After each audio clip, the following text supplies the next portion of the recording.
जी, hello दोस्तों, मैं हूँ कमर चीमा और दोस्तों पाकिस्तान की इकोनॉमी की क्या सिचुएशन है, इस पे अक्सर गाहे-बगाहे मैं भी थोड़ी बहुत डिस्कशन करता रहता हूँ, लेकिन मैंने सोचा आज किसी इकोनॉमिस्ट से बात की जाए, जो एक्चुअली जिनका काम है पढ़ना इकोनॉमी को और पाकिस्तान की इकोनॉमी ख़ास तौर पे जो इस वक़्त कहा जाता है कि जो सबसे बड़ा पाकिस्तान का मसला है, वो इक़्तिसादियात ही है। इसलिए मैंने रिक्वेस्ट की प्रोफ़ेसर डॉक्टर ज़ाहिद महमूद साहब से जो यूनिवर्सिटी में पढ़ाते हैं इकोनॉमी और मैंने सोचा इनसे पूछा जाए कि ये कैसे देखते हैं पाकिस्तान की इकोनॉमी की कंडीशन को। डॉक्टर साहब सबसे पहले तो आपके वक़्त का बहुत शुक्रिया। बहुत शुक्रिया कमर चीमा साहब, आपने मुझे मदऊ किया और नहीं, मेरे तमाम देखने वालों को और आपके तमाम नाजरीन को बहुत बहुत अस्सलाम वालेकुम। जी, बिल्कुल ठीक है। अच्छा डॉक्टर साहब ये बताइए पाकिस्तान आईएमएफ के प्रोग्राम में चला गया हमें 6 अरब डॉलर मिलना था लेकिन अभी जो रिसेंटली हमारे फॉरेन में जो फाइनेंस के एडवाइजर हैं इमरान खान साहब की शौकत तरीन साहब वो कह रहे हैं कि जो आईएमएफ कह रहा है कि आप अपनी पहले घर जाके मजीद काम करें कुछ कानून साजियां करनी थी वो करें और हमारी कंडीशन जो है वो 1 अरब डॉलर मेरा ख्याल है हमें मिलना है लेकिन महंगाई बहुत ज्यादा बढ़ गई है पेट्रोल कहाँ चला गया डॉलर कहाँ पे पहुंच गया तो आप क्या समझते हैं ये बेसिकली इमरान खान साहब आईएमएफ प्रोग्राम में जाने की वजह से महंगाई बढ़ी है या आप समझते हैं ये वैसे नेचुरली महंगाई बढ़नी थी आप कैसे देखते हैं डॉक्टर साहब बहुत ही इम्पोर्टेंट क्वेश्चन है कमर चीमा साहब आपका ये। देखिए हमें सबसे पहले तो एक चीज़ को समझने की ज़रूरत है कि आईएमएफ जो है वो किसी भी अंडर डेवलप्ड या डेवलपिंग कंट्री के लिए उसकी फाइनेंशियल नीड्स को फुलफिल करता है when the country is in dire need actually. हमने देखा कि जब प्रेजेंट रिजीम आई तो इन्होंने आईएमएफ के प्रोग्राम के अंदर जाने में डिलेइंग टैक्टिक्स जो है वो किए, कभी किसी अपने फ्रेंडली कंट्री के पास गए या दूसरे कंट्री के पास गए, लेकिन इन द एंड फिर भी आईएमएफ के पास जाना पड़ा। और अब एक्सटेंडेड फंड फैसिलिटी की जो आपने बात की कि 6 बिलियन डॉलर जो है वो मिलना है और उसकी कुछ कंडीशंस हैं या कुछ ऐसी टर्म्स हैं जिसके ऊपर अभी तक पाकिस्तान और आईएमएफ एग्रीड नहीं हो गए, जो कि एक्चुअली डिक्टेटेड टर्म्स हैं जिसमें अभी रिसेंटली आपने देखा कि with the act of the parliament most importantly जिसके अंदर number 1 state bank of Pakistan की ऑटोनॉमिटी की बात हुई और जो दूसरी टर्म है वो आपने देखा कि जो हमारी यूटिलिटी के बिल्स हैं उसके अंदर टैरिफ्स का इंक्रीज है। तीसरा उन्होंने कहा कि सेल्स टैक्स की जो डिडक्शंस है उनको कम किया जाए। इसी तरीके से कुछ सब्सिडीज के ऊपर बात है, जो अनड्यू किस्म की सब्सिडीज जो है वो दी जा रही हैं उसको जो है वो कम किया जाए। देखिए यहाँ समझने की जरूरत ये है कि आईएमएफ अगर थ्योरेटिकली अगर हम सिर्फ ये देखें कि आईएमएफ की जो टर्म्स एंड कंडीशंस होती हैं किसी भी कंट्री के लिए, they are basically purely economic. But this time अब जब इस दफा आईएमएफ की टर्म्स को मैं देख रहा हूं तो it seems to be rather international political gimmick specifically for Pakistan and rather than economic policy seems to be economic brutality actually. ये मैं क्यों कह रहा हूं, असल में उसमें दो वजूह। नंबर एक, हमें as a student of economics या as a student of finance मुझे इस चीज से और कोई खास कंसर्न नहीं कि state bank of Pakistan autonomous होना चाहिए या नहीं होना चाहिए। रादर मुझे इस चीज से कंसर्न है कि what should be the policy of the state bank के जो पाकिस्तान के अंदर स्पेसिफिकली इन्फ्लेशन को कंट्रोल करने के लिए जो पॉलिसीज हैं जिसको हम मॉनेटरी पॉलिसी के नाम से जानते हैं वो क्या होनी चाहिए। अब जैसे फॉर एग्जांपल मैं अगर अभी रिसेंटली अभी जो मॉनेटरी पॉलिसी अनाउंस की गई स्टेट बैंक ऑफ पाकिस्तान की जानब से जिसके अंदर आपने देखा कि 150 बेसिस पॉइंट्स का इजाफा कर दिया गया। देखें इस इजाफे से गो के जो अंडरलाइंग ऑब्जेक्टिव है इन बेसिस पॉइंट्स के बढ़ाने का, यकीनन वो यही है कि हमने मुल्क से महंगाई को खत्म करना है, डिमांड को किसी तौर खत्म करना है और महंगाई को काबू करना है। लेकिन उससे पहले ये समझने की जरूरत है कि इस वक्त जो पाकिस्तान के अंदर इन्फ्लेशनरी ट्रेंड जो है या जो महंगाई है क्या वो डिमांड साइड है या वो सप्लाई साइड है? तो देखने में हमें ये आ रहा है कि यहाँ तो डिमांड साइड सप्लाई हमें नजर नहीं आ रही, हमारे तो सप्लाई शॉक्स हैं, या because of prolonged crisis Covid जो है उसकी वजह से, सप्लाई चेन के क्राइसिस की वजह से, all over the world global economic crisis की वजह से हमारा जो है वो इन्फ्लेशनरी ट्रेंड हमारे मुल्क के अंदर भी है। लिहाजा मुझे ये 150 बेसिस पॉइंट्स का इंक्रीज नजर इस वजह से नहीं आ रहा कि इसने तो अल्टीमेटली करना क्या है, ये काइबर रेट बढ़ा देगा, ये फाइनेंसिंग कॉस्ट बढ़ा देगा, ये बोरोइंग कॉस्ट बढ़ा देगा, और पाकिस्तान के अंदर जो इस वक्त इन्वेस्टमेंट की डायर नीड है, ये अल्टीमेटली अफेक्ट करेगा हमारी इन्वेस्टमेंट को। और जब हमारी इन्वेस्टमेंट होगी, उसके साथ साथ हमारी जो है, जब ये बोरोइंग कॉस्ट और फाइनेंसिंग कॉस्ट बढ़ती हैं, तो अल्टीमेटली इंपैक्ट क्या आ रहा है कि आपकी कॉस्ट ऑफ प्रोडक्शन के अंदर इजाफा हो रहा है। जब कॉस्ट ऑफ प्रोडक्शन के अंदर इजाफा हो रहा है तो इन्फ्लेशन तो मजीद कम होने के बजाय मजीद बढ़ेगी। लिहाजा अब ये जो इंक्रीज इन इंटरेस्ट रेट है, ये स्पेसिफिकली आईएमएफ की डायरेक्शंस के ऊपर है, क्योंकि आईएमएफ की ये एग्री टर्म है कि आपने अपनी मॉनेटरी एंड फिस्कल पॉलिसी को कॉन्ट्रैक्ट करना है, तो आप मॉनेटरी पॉलिसी को आप कॉन्ट्रैक्ट कर रहे हैं एज पर आईएमएफ इंस्ट्रक्शन, जो एज एन इकोनॉमिस्ट मैं ये समझ रहा हूं कि ये this is not a fair economic policy और इसके ऊपर नजरसानी होनी चाहिए। लिहाजा अगर मैं बात करूं कि ये जो अब एक पर्सपेक्टिव है, तो यकीनन आईएमएफ के पास के जाने की वजह से एक चीज हम ये कह सकते हैं कि ये इन्फ्लेशन के अंदर इसका अमल दखल यकीनन मौजूद होगा, और अब से जब से हम ये एक्सटेंडेड फंड फैसिलिटी में जाएंगे तो अल्टीमेटली इसका जो है वो इम्पैक्ट आएगा। बिल्कुल ठीक है। चलिए डॉक्टर साहब, ये तो हो गया, लेकिन ऑब्वियसली आपने जैसे शुरू में कहा कि जनरल पब्लिक की थोड़ी और डिमांड होती है, आईएमएफ किस तरह बिहेव कर रहा है या चीजें किस तरह हो रही हैं, पब्लिक को तो नॉर्मली इन चीजों का नॉलेज नहीं होता। डॉक्टर साहब ये बताइएगा हमें कि आइंदा आने वाले दिनों में आप क्या देखते हैं, आईएमएफ प्रोग्राम में जाने की वजह से महंगाई ज्यादा बढ़ेगी और हमारे पास क्या कोई चॉइस नहीं थी कि हम अपनी आईएमएफ प्रोग्राम में ना जाते? और जो ये दो सवाल अगर जरा बता दें कि क्या हमारे पास कोई चॉइस नहीं थी और आइंदा क्या मजीद महंगाई बढ़ेगी, आप इसको समझते हैं? फिर मैं आगे आपसे और सवाल करता हूं। जी, देखें, आईएमएफ के प्रोग्राम के अंदर तो जाना पड़ेगा, और उसकी वजह यह है कि हमारी जो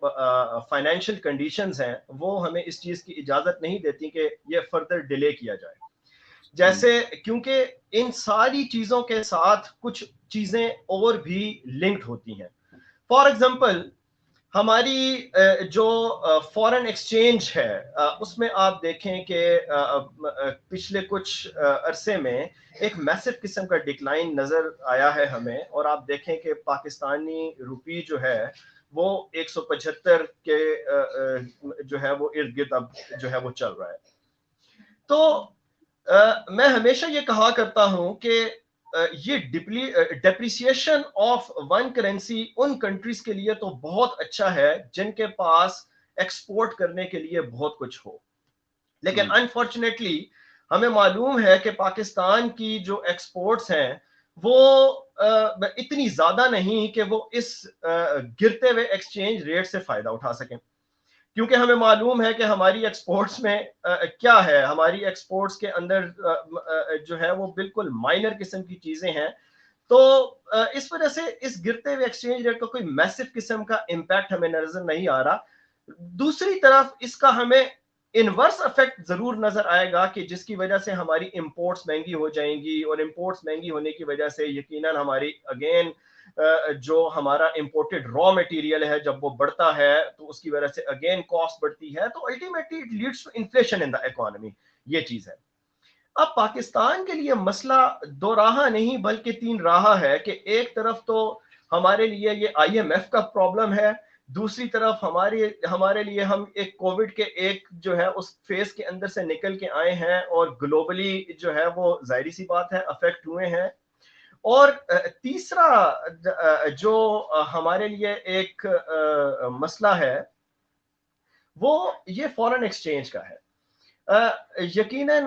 हमने अपनी इस करेंसी को जब फ्री फ्लोट किया तो उसकी वजह से, जैसे आपने सुना होगा कि पिछले दिनों मीडिया के अंदर बहुत बातें हुई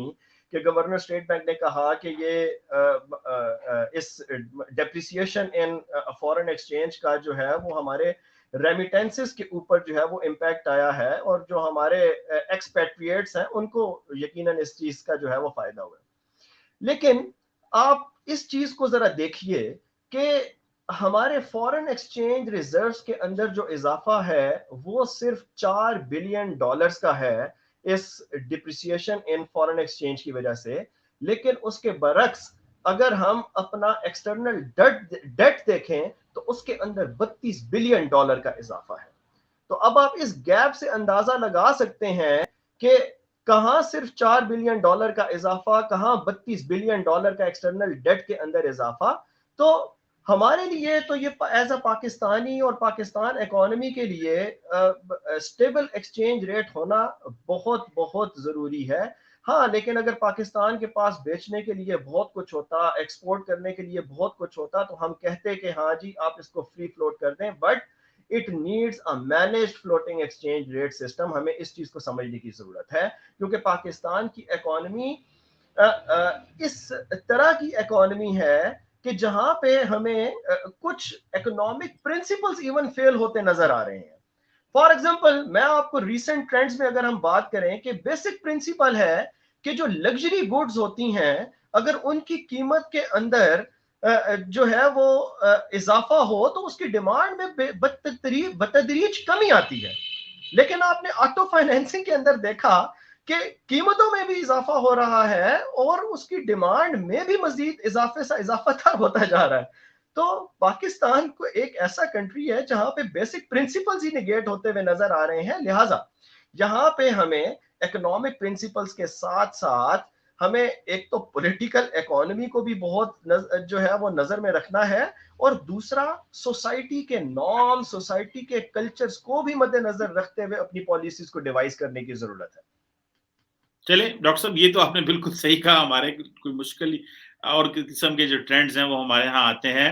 अच्छा, ये डॉक्टर साहब बताइएगा कि जो रिसेंटली आईएमएफ की तरफ से हमें प्रेशराइज किया जा रहा है कि आप जो स्टेट बैंक को ऑटोनॉमी दें, आप क्या समझते हैं स्टेट बैंक को ऑटोनॉमी देना ठीक है? और जिस तरह रजा बाकर साहब के बारे में कहा जाता है कि वो वॉइसरॉय हैं आईएमएफ के, वो अपनी मर्जी से चीजें चला रहे हैं, उन्होंने फोर्स किया है कि आप रुपए को जो है वो थोड़ा खुला फ्री रखें, ताकि इसी वजह से डॉलर जो है वो ऊपर चला गया। तो आप क्या समझते हैं कि आईएमएफ की वजह से जो स्टेट बैंक को जो फ्रीडम मिल रही है, वो फ्रीडम हमारी इकोनॉमी के लिए अच्छी है या आप समझते हैं बुरी है? जी देखें, जैसे मैंने पहले भी कहा कि इस ऑटोनॉमी के ऊपर कोई इतनी बड़ी फिक्र करने की जरूरत नहीं। देखिए, ऑटोनॉमी एक्चुअली है क्या? अभी जो प्रेजेंट बिल पास हुआ है उसके अंदर ये है कि स्टेट बैंक ऑफ पाकिस्तान हर साल अपनी एनुअल रिपोर्ट जो है वो पार्लियामान के सामने रखेगा और उसके ऊपर बहस होगी। तो फिर उसके अंदर बिल्कुल परफेक्ट ऑटोनॉमी कहाँ से आ गई? देखिए, हमें पता है कि 1993 के अंदर, अगर मैं गलत नहीं हूं, तो 1993 के अंदर स्टेट बैंक ऑफ पाकिस्तान को यह इख्तियार दिया गया कि इन्फ्लेशन को कंट्रोल करने के लिए मॉनेटरी पॉलिसी की अनाउंसमेंट जो है वो स्टेट बैंक के इख्तियार में दे दी गई। लेकिन हमने ये देखा कि उन हर अदवार के अंदर के स्टेट बैंक ऑफ पाकिस्तान बिल्कुल भी जो है वो ऑटोनमस नहीं होता अपनी मॉनेटरी पॉलिसी के अंदर। कुछ पॉलिटिकल इंटरेस्ट हमें इंटरेस्ट रेट के अंदर नजर आ रहे होते हैं, या मार्केट फैक्टर्स जो हैं उनकी जो है वो इंटरफेरेंस हमें उसके अंदर नजर आ रही होती है। लिहाजा इकोनॉमी को स्टेबलाइज करने के लिए यकीनन मुझे इससे कोई जो है वो इख्तिलाफ नहीं कि स्टेट बैंक बिल्कुल ऑटोनमस हो और according in the betterment of the country, for the betterment of the economy, ना सिर्फ पाकिस्तान के अंदर इन्फ्लेशन को थ्रू मॉनेटरी पॉलिसी और मनी पॉलिसी के जरिए वो रेगुलेट करे, बल्कि ग्रोथ के ऊपर भी जो है वो स्टेट बैंक की नजर होनी चाहिए और इंडिपेंडेंटली पॉलिसीज डिवाइस करनी चाहिए कि वो जो है वो for the betterment of the economy, for the betterment of the people of Pakistan होनी चाहिए। तो मेरे ख्याल से ऑटोनॉमी ऑफ पाकिस्तान जो है یہ کوئی اتنا بڑا کنسرن نہیں ہے جتنا ہماری پولیٹیکل پارٹیز نے اس کو بنا دیا ہے ایکچولی. اوکے اچھا ڈاکٹر صاحب ایک بات اور بھی بتائیے گا کہ دنیا کے میں نے بہت سارے ملکوں میں دیکھا ہے کہ جب حکومتیں قرضے لیتی ہیں تو ایک کم کانسیپٹ پڑھتے ہیں ڈیٹ سیلنگ. تو مطلب ایٹ لیسٹ پتہ چل سکے کہ کون سی جو ہم قرضہ لے رہے ہیں وہ کہاں پہ لگائیں گے, اس کو کتنا کہاں استعمال کریں گے, تو حکومتیں جسٹیفائی کرتی ہیں. ہمارے ملک میں یہ کوئی کانسیپٹ نہیں ہے ڈیٹ سیلنگ کا, اور بلکہ جو حکومت جس کا دل کرتا ہے پتہ چلتا ہے کہ وہ پیسے لیے جا رہے ہیں. ابھی جیسے پتہ چلا کہ عمران خان صاحب نے پچھلے 3 سالوں میں 15 ٹریلین قرضہ لیا, جس میں سے 7.5 ٹریلین تو سیدھا ڈیٹ سروسنگ میں چلا گیا اور باقی 7.5 ٹریلین وہ ادھر ادھر چلا گیا. تو کیا یہ جو ڈیٹ سیلنگ کا اگر کوئی قانون سازی کی جائے تاکہ حکومتوں کو روکا جا سکے, اس سے کوئی فرق پڑ سکے گا,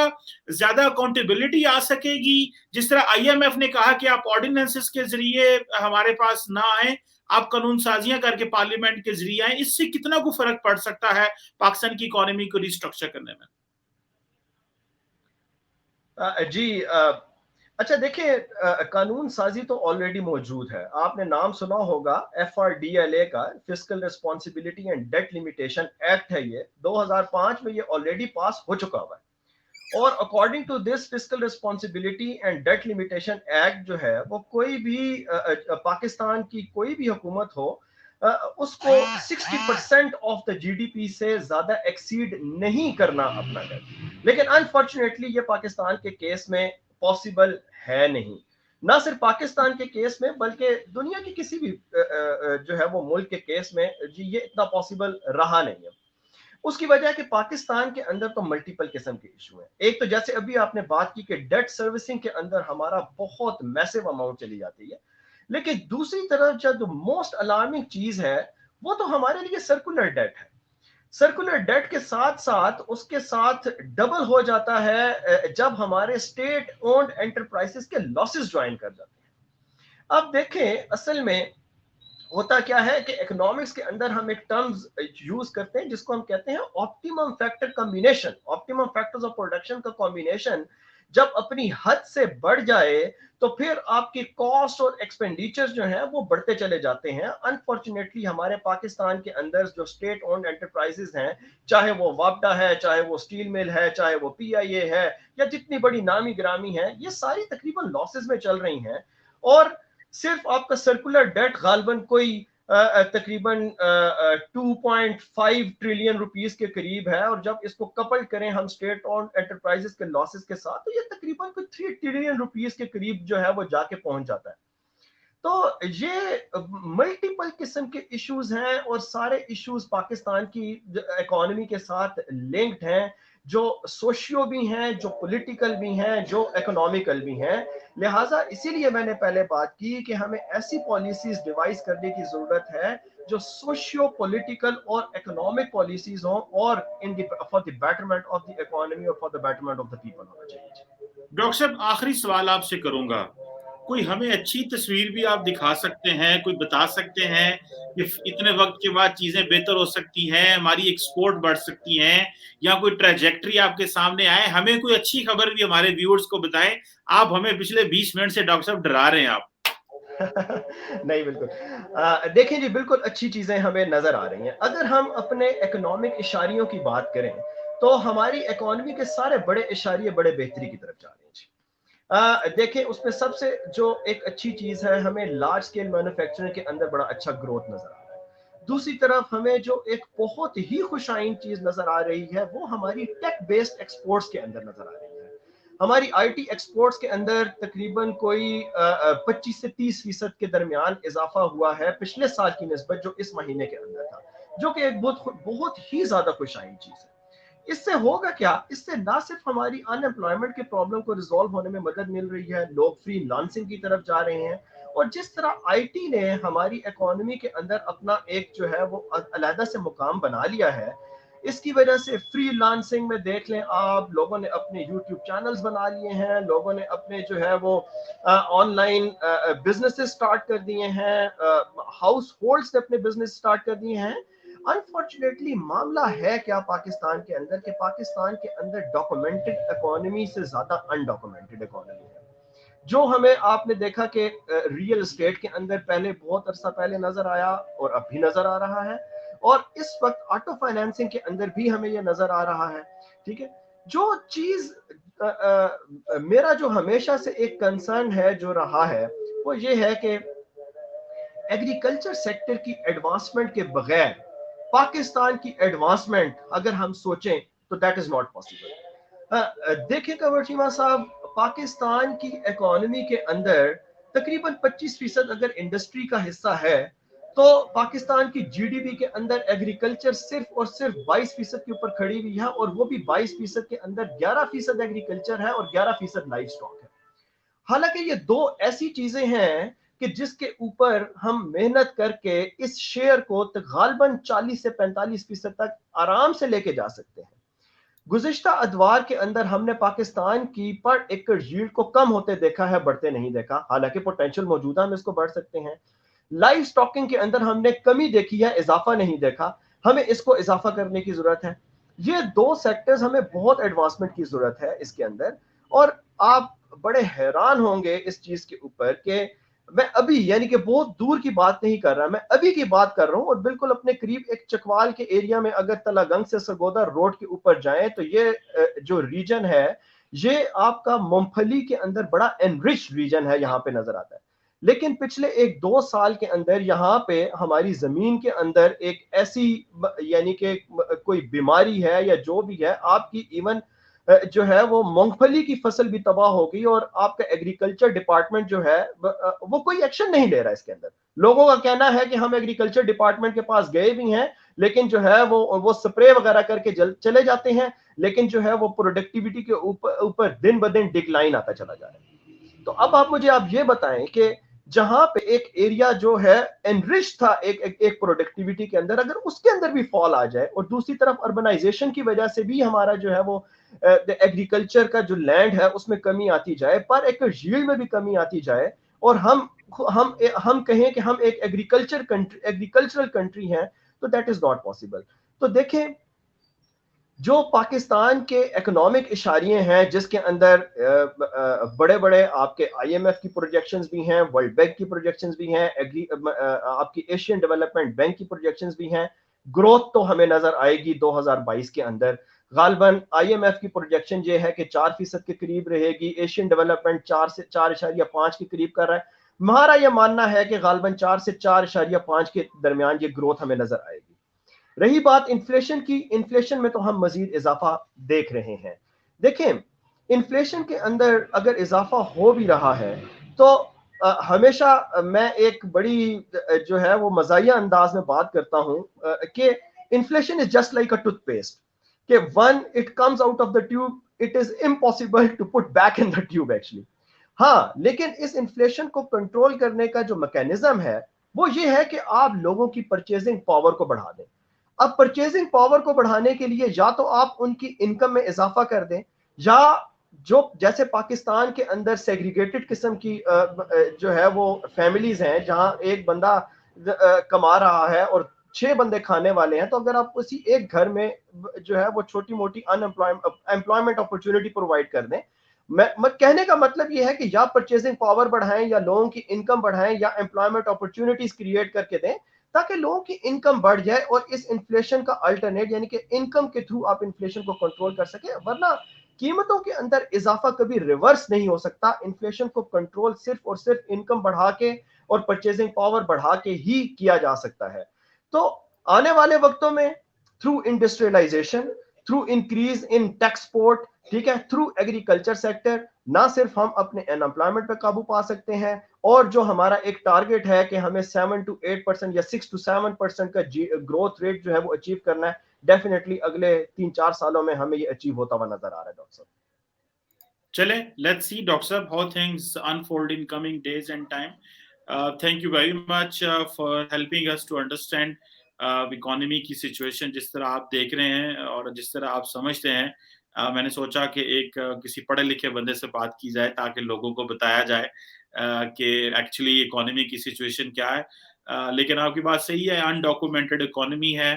اور حکومت کو چیلنجز ہیں, اور ہماری جو ریونیو ہے وہ ہے نہیں, اتنا زیادہ نہیں ہے جتنے ہمارے خرچے ہیں, और जब तक रेवेन्यू ऑब्वियसली नहीं होगा तो चीजें मैनेज नहीं हो सकती. Thank you very much doctor Zahid Mahmood sahab for your time. बहुत शुक्रिया. Thank you very much. Thank you very